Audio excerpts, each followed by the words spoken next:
اكتر حاجه بتخوفني او بتضايقني لما ابص على سنين عدت واحس ان انا ما عملتش حاجه او كنت ممكن اوصل لحاجه احسن من اللي انا حققتها، ولاني حسيت دوت الى حد ما في العشرينات. فدول اكتر 6 حاجات كنت حابه اعرفهم في العشرينات عشان انا اللي اتحكم في حياتي مش حياتي هي اللي تتحكم فيا. اول واهم حاجه كنت المفروض اتحكم فيها هي الوقت والطاقه. الوقت والطاقه هم اهم حاجتين في حياتكم، وفي العشرينات بيبقى عندنا وقت وطاقه كتير، فبلاش تضيع الوقت والطاقه دوت على الفاضي. من اكتر الحاجات اللي ندمت عليها كميه الوقت اللي ضيعتها. ايام ما كان عندي وقت فاضي ده انا كنت بنام براحتي واصحى براحتي، والله. وللاسف مش نافع يرجع دلوقتي باي شكل من الاشكال. ضيعت وقت كبير جدا على السوشيال ميديا، وان اهتم براي الناس فيا، وان احاول اثبت ان وجهه نظري صح. وكميه الوقت والطاقه اللي استهلكتهم في الزعل كل ما بفتكرهم دلوقتي ببقى متضايقه قوي. ايه الحاجات اللي ملهاش لازمه اللي كنت زعلانه او متضايقه عليها؟ راي الناس فيا، في شكلي، في شخصيتي. قضيت وقت كتير جدا ان انا ابقى زعلانه لمجرد ان حد قال لي كومنت مش لطيف، وده كمان فضل فتره مأثر على نفسيتي جدا جدا ومخليني طول الوقت متضايقه او متوتره، مع اني كنت المفروض اتخطى المواقف ديت علشاني انا مش عشانهم هم. لو وفرت الوقت والطاقه دوت ان انا احسن نفسي او اعمل بيهم حاجه مفيده كان زماني دلوقتي في مكان احسن بكتير من اللي انا وصلت له. تاني حاجه لازم نتحكم فيها عشان نتحكم في حياتنا هي جوده افكارنا. اي حاجه حلوه بنشوفها حوالينا، من اقل حاجه لحد اعظم الاختراعات، ابتدت بفكره. اتاكد من جوده الافكار اللي بتسمعها طول الوقت. كل ما الافكار اللي بتسمعها طول الوقت حلوه كل ما هتبقى انجح في حياتك.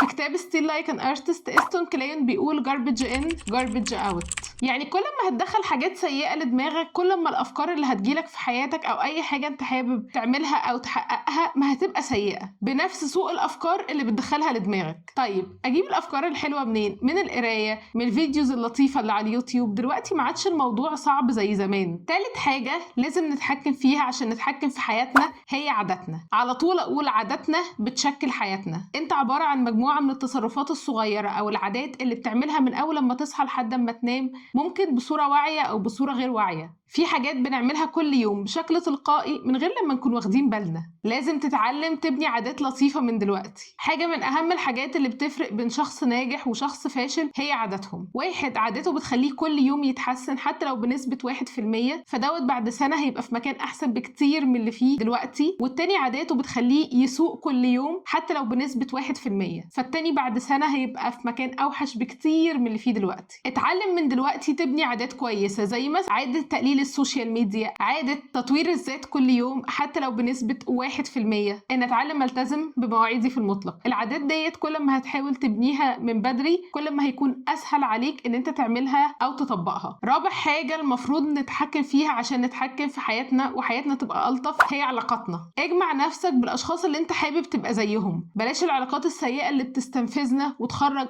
اسوأ ما فينا. وخليك فاكر ان انت نتاج اكتر 5 اشخاص بتقضي وقتك معاهم. يعني ليه بقيت بلطجي؟ واحد مصاحب علي علوكة واشرف كوخة، عايزين نطلع طيار. لو صحابك او الناس اللي انت بتقضي معاهم معظم وقتك كل همهم انهم يخرجوا ويتفسحوا ومش عاوزين يعملوا اي حاجة مفيدة او عليها القيمة في حياتهم، بلاش تستغرب ان انت كمان مش عارف تعمل حاجة حلوة او مفيدة او عليها القيمة. حاول تقطع علاقتك بالناس اللي بتخليك نسخة اسوأ من نسختك الحالية. طيب السؤال هنا، هل كل العلاقات السيئة اللي في حياتي ينفع اقطعها؟ للأسف لا. في علاقات سيئة في حياتنا بس ما ينفعش ان احنا نقطع العلاقة مع الناس ديت. فالحل ان انت تسطح العلاقات ديت على قد ما تقدر. يعني ايه اسطحها؟ يعني تحاول تقلل التفاعل على قد ما تقدر. انت لو قاعد وسط جروب من الناس ومسك التليفون طول الوقت كده العلاقة اتسطحت حتى لو انت بتحب الناس دول ومهتم بيهم. خامس حاجة المفروض نتحكم فيها عشان نتحكم في حياتنا هي فلوسنا. المصاري يا جماعة. حاول تسيطر على فلوسك. لازم تعرف تصرف فلوسك فين زي ما انت عارف هي جت منين. تعرف تصرف فلوسك في ايه وامتى زي ما انت عارف هي جت ازاي. مش نافع تفضل تصرف مرتبك كل شهر من غير ما تحاول تفكر انت تحوش قد ايه او تصرف قد ايه. قدرة الناس على الادخار او التحويش اكتر بكتير مما يتخيلوا. حاول تخصص جزء واحد من مرتبك ده اللي يتصرف والباقي تحوشه وكأنه مش موجود. لازم تعرف تستثمر فلوسك وتكبرها ازاي، ولازم تتعلم تكبر دخلك كل سنة. يعني لو انا دخلي السنة دي زي السنة اللي قبلها زي السنة اللي قبلهم، معنى كده ان في حاجة غلط المفروض اقف عندها. معنى كده مثلا هل انت محتاج محتاج تنمي قدراتك علشان دخلك او مرتبك يزيد؟ هل الشغل او الشركة اللي انت شغال فيها دلوقتي مش بتديك الخبرة اللي انت عاوزها؟ لان الخبرة ديت بفلوس، حتى لو الفلوس ديت مش دلوقتي فالفلوس هتيجي قدام. طيب لو الشغل اللي انا فيه دلوقتي مش بيديني الخبرة او المهارات اللي انا عاوزاها، يبقى انت محتاج ان انت تنمي مهاراتك وتدور على شغل في حتة تانية. الاماكن او الشركات الكويسة موجودة، واي مهارة او معظم المهارات اللي انت محتاج تتعلمها موجودة على النت. وحاول يبقى ليك مصدر دخل تاني، ويا ريت المصدر دوت ما يعتمدش على وجودك. انا عارفة ان الموضوع مش سهل، بس حاول تفكر فيه من دلوقتي. رقم 6 واهم حاجة هي الصحة. صحتك هي اهم مورد من الموارد اللي عندك. لازم من دلوقتي تتعلم تحافظ عليها ازاي، تتعلم تاكل اكل صحي وتلعب رياضة، اي رياضة، المهم تتحرك. انجح الناس عندهم نظام صارم فيما يتعلق بصحتهم. صحتك لو كويسة ده هينعكس بالإيجاب على كل حاجة في حياتك.